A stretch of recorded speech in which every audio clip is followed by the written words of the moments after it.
आप देख रहे हैं पूर्णिया 10 न्यूज।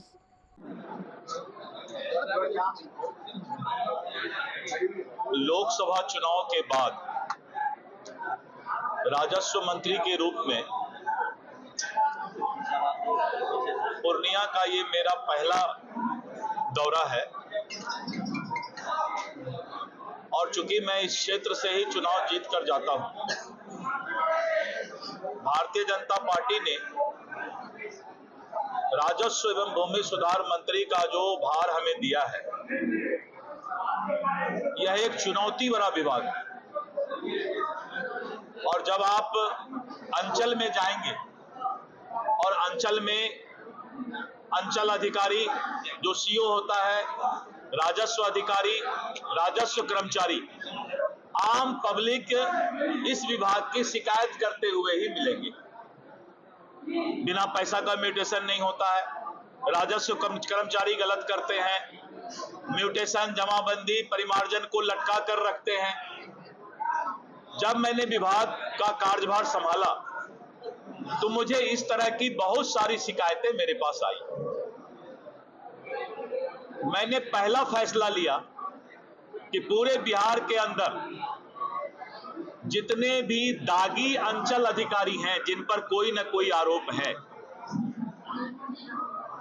उनकी सूचना मैंने प्राप्त किया और ऐसे करीब 56-57 अंचल अधिकारी पूरे बिहार में थे जो कि विभिन्न भ्रष्टाचार में उन पर आरोप था या पकड़े गए थे। मैंने पहला दिन फैसला लिया और उन लोगों को कड़ी से कड़ी सजा देने का काम किया। पहला दिन ही सजा दे दिया, क्योंकि उनकी सारी फॉर्मेलिटीज पूरी होकर वो सजा से बच रहे थे। मंत्रालय और मंत्री जब तक ईमानदार नहीं होगा, तब तक आप पदाधिकारियों के भ्रष्टाचार को दूर नहीं कर सकते। और मैंने पहला दिन कहा अपने पदाधिकारियों को कि जो मंत्री आपके विभाग में आए हैं, वो भ्रष्टाचार से दूर रह करके इस विभाग को चलाना चाहते हैं। विभाग के पदाधिकारी ने भी इस बात की सराहना की और उसी दिन से कार्रवाई शुरू हो गया। और अभी तक में हमने करीब 37 महत्वपूर्ण कार्रवाई 4 दिन कार्यालय में बैठकर किया।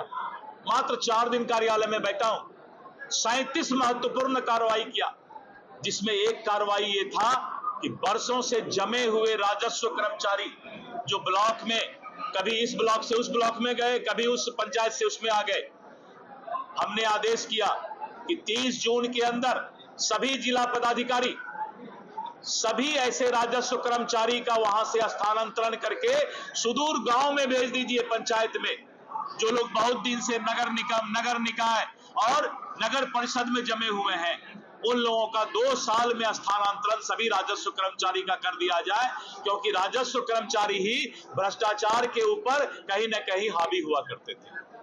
और सभी डीएम ने ऑर्डर निकाल दिया और सभी राजस्व कर्मचारी का ट्रांसफर हो गया।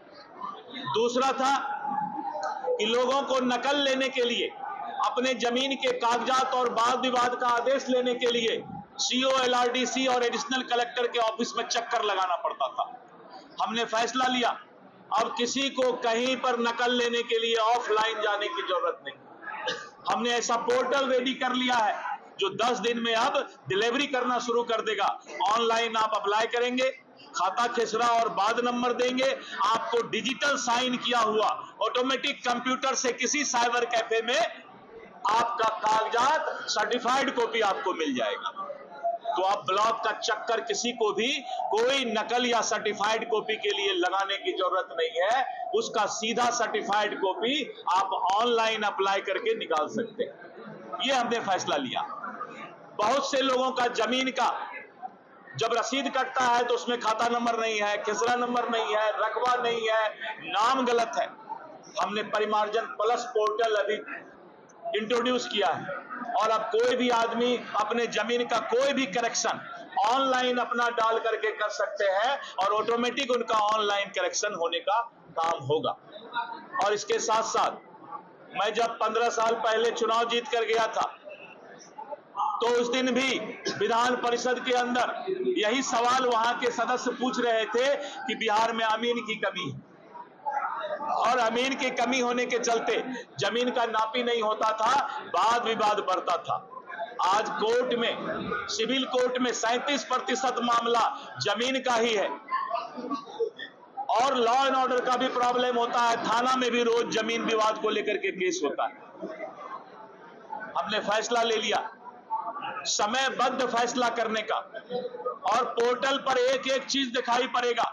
जितने लोग ऑनलाइन अप्लाई करेंगे हम सारे चीज को पटना में बैठ करके देख सकते हैं और जो भी सीओ का ऑफिस, जो भी एलआरडीसी का ऑफिस, जो भी एडिशनल कलेक्टर का ऑफिस और जो भी कलेक्टर का ऑफिस और जो भी कमिश्नर का ऑफिस, उस वाद विवाद में अगर आप लेट करेंगे तो उस पदाधिकारी पर भी कार्रवाई होने का काम होगा।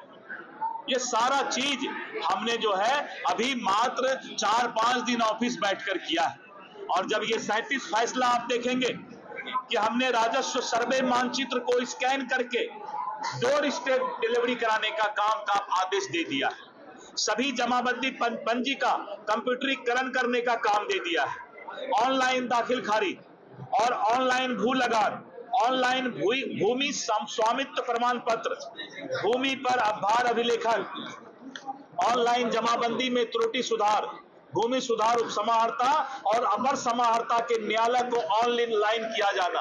अभी तक सीओ का ऑफिस ही ऑनलाइन था। एलआरडीसी एक मामला को 6-6 महीना लटका कर रखते थे। अब मैंने एलआरडीसी और एडिशनल कलेक्टर के भी कार्यालय को, न्यायालय को ऑनलाइन कर दिया और जो भी सुनवाई होगा ऑनलाइन आप उसको देख सकते हैं कि आज क्या सुनवाई हुआ। ये एलआरडीसी और एडिशनल कलेक्टर अपर समाहर्ता को भी अब करना होगा। राजस्व के अभिलेख को डिजिटल में करवा रहा हूं। सर्वे और रीसर्वे 16 जिला में चकबंदी और सर्वे का काम चल रहा है। हमने अभी आदेश दिया है कि सभी जगह सर्वे और चकबंदी का काम शुरू किया जाए क्योंकि हम 10,000 अमीन की बहाली इसी महीने के अंत तक करने जा रहे हैं और 10,000 युवाओं को रोजगार मिलेगा। नीतीश कुमार यानी रोजगार का एक बौछार होने जा रहा है और राजस्व विभाग बहुत बड़ी संख्या में अमीन और राजस्व कर्मचारी कानूनगो ये सब की बहाली करने जा रही है। 1 महीने के अंदर हम बहाली करने जा रहे हैं। अब किसी को भी जमीन मापी के लिए ऑफलाइन दौड़ने की जरूरत नहीं है। ई मापी ही अब उनको ऑनलाइन ही अप्लाई करना है और इस तरह करके हमने जो है बहुत सारा फैसला लिया है। राजस्व विभाग बहुत ही तेजी से काम करेगा, मंत्रालय ईमानदार होगा, मंत्री ईमानदार होगा और जब हम वहां ईमानदारी रखेंगे तभी हम सीओ पर, राजस्व कर्मचारी पर, एलआरडीसी पर सभी जगह हम न्यायोचित कार्रवाई कर सकते हैं।